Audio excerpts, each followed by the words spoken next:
Hello. So let's remember the rules. Positive times positive, that is positive. So negative times negative, still the answer is positive. Huwag malilito. So tandaan, pag like signs, the answer is always positive. Now, if the signs are different, positive times negative, that is negative.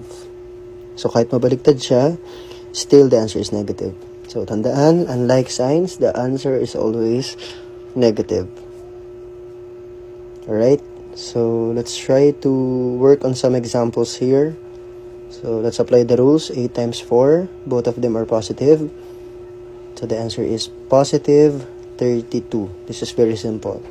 So second, both of them are negative, but still the answer is positive since they are like signs. So the answer is positive 33.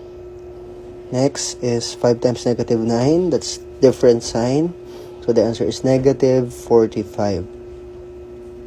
Next, nabaliktad lang yung signs, pero still, the answer is negative.